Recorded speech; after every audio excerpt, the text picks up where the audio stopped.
the wave dash. It's a 2-button input. It's about as physically demanding as running and then jumping in Mario. And yet, it's the face of what most people consider to be the advanced techniques of Melee and the platform fighters to follow. Many people doubt its usefulness, dismiss it as a glitch, and think that people who do like wave dashing are simply being pretentious about an obscure tech. Why is something so easy misunderstood by so many people? Why do people not understand why wave dashing is good? It's difficult to exactly pin down why it's fun, but it's something primal. You can think about wave dashing like the Flood in Mario Sunshine, Cappy in Mario Odyssey, Ori's Bash, the grappling hook in Just Cause, Shovel Knight's... Okay. Why am I bringing up these games? Why don't I just talk about Melee or whatever? I bring these games up to point out that unique types of movement are so fun, you can build entire games around these types of concepts. Something I see come up a lot against wave dashing is the idea that it makes movement too complicated. But like, isn't that the whole point? If you were to take the complexity away from a Mario game, it would just be nothing. Complicated and creative movement is the very thing that has evolved the platformer genre. For example, Celeste and Waveland. Celeste has wave dashing among many other advanced movement options, and Waveland is built entirely around that concept. Imagine for a moment if a large portion of their community suddenly cried out that wave dashing was a glitch and that it shouldn't be used. That would be ridiculous because 1, it's not a glitch in these games, and it's not actually a glitch in Smash either, and 2, who f***ing cares?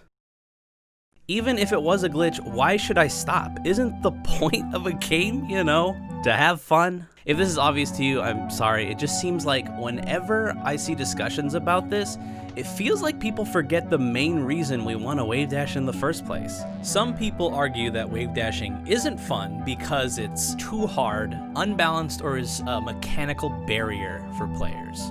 First off, everyone can wave dash in Melee, even Bowser. Hold on. Wait for it.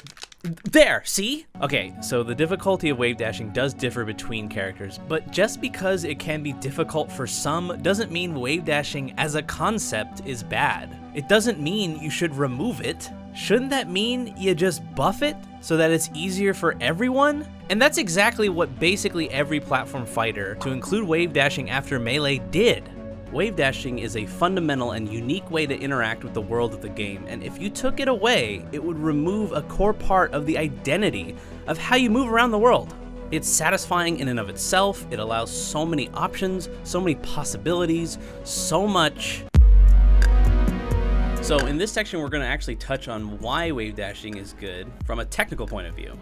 The wave dash isn't just a fun, satisfying movement option, it is in fact a useful tool in the right platform fighters. And so to explain this, I'm gonna have to go into some really basic stuff, so if you already know this, I'm sorry, I'm so sorry. The neutral game.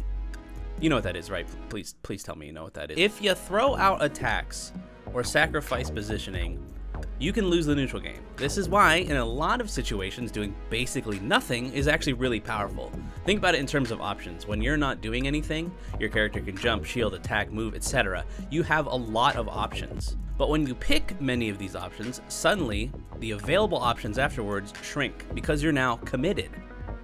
So what if there was a non-committal way to move around and still maintain a lot of those options?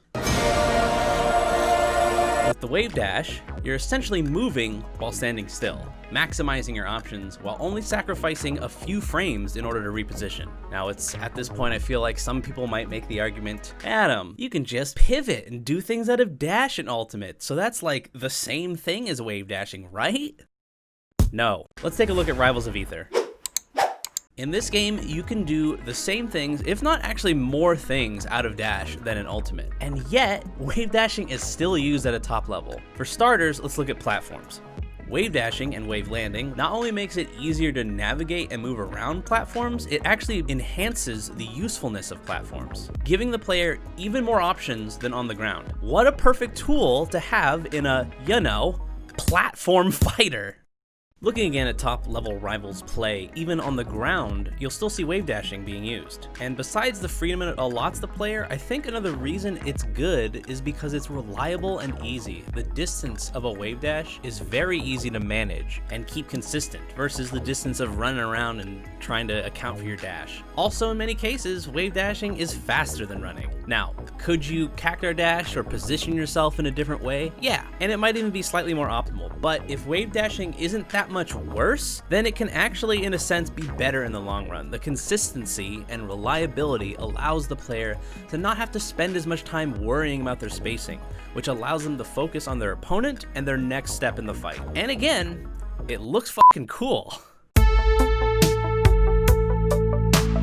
Speaking of fucking cool, another great thing about wave dashing in a platform fighter is how it can act as a connective tissue between other options. Case in point, the wave shine. The shine can be jump canceled, and guess what starts with a jump? Custom combos are at the heart of the platform fighter, and they're custom combos because of the player's ability to mix and match different options. Decision making is a core aspect to why a game is engaging, and having lots of options means a lot of decision making. Synergies, like the wave shine, give the player more options, allowing for more creativity and makes custom combos more engaging, more fun, and fucking cool. Is wave dashing the only reason movement is good? No. Could you achieve many of these things with different methods? Yeah, of course. But it's not just about what wave dashing does, it's about what wave dashing represents. A real and proper wave dash goes hand in hand with an appreciation for freedom of movement. It is undeniable that wave dashing does in fact help all this awesome stuff happen. And it's able to do all this with 2 buttons.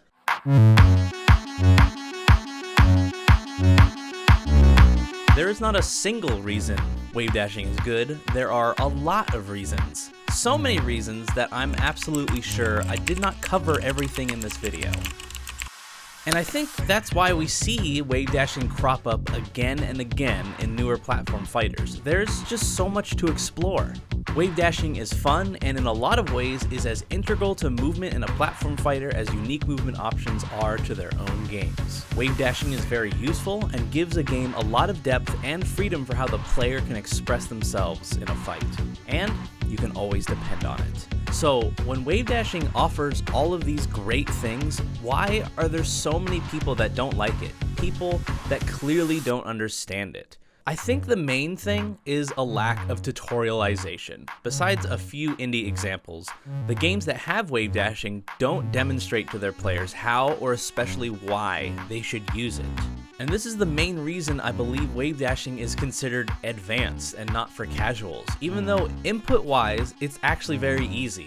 It's difficult to see why you need to use a wave dash in a fighting game because you don't need to use it in a lot of cases. In the single player games I've mentioned, you have to use those unique movement options in order to progress. But in a multiplayer fighting game, the techniques that you have to use are determined only by your opponent. You can only truly understand the necessity of a wave dash if your opponent is good enough to force you into needing to do it. And if someone is good, and they're playing someone who doesn't even understand wave dashing conceptually, that person may see why they should wave dash, but it's still going to be hard for them to learn the applications of it while they're getting their ass kicked. It's basically a catch-22 for the people that aren't willing to hunker down and take a beating, which is very understandable. This is what I think ends up leading to the elitist aspect of why some people don't like wave dashing. It can be difficult to communicate the importance of wave dashing, and because it's easy for the people that have broken that barrier, some of those people might actually think of themselves better for knowing how. And also, there's just a lot of dicks out there in the world. Do I really need to explain that? The official Smash games don't tutorialize wave dashing because of the second reason I think people don't like it. It was never intended. Wave dashing may not have been a glitch, but it was an exploit that Sakurai and the Smash devs clearly didn't want in their games. As you can see in Ultimate, when they did bring back directional air dodging, they made sure to restrict the possibilities it could offer by making wave dashing laggy, slower, and basically useless. But even if the developers didn't want it and it was an accident or even a glitch, despite all the people that may seem pretentious about it, none of that changes all of the great things that wave dashing does in fact still offer. It doesn't change the fact that wave dashing is good. So I was about here in terms of editing when Awesome Sauce released his video, Is Melee a Good Game? Which basically says everything I just said, but is better in every way. So yes, I know about that video, and if you haven't seen it, you should absolutely go check it out. Again, it's better than my video in every way. Anyway, if you like this video, consider hitting the algorithm help me button, because it'll help me with the algorithm. And hey, if you want more videos from me, subscribe, or probably just subscribe to Awesome Sauce, because again, he's way better than me. All right, thank you all for tuning in, and I'll see you on the flip-flop.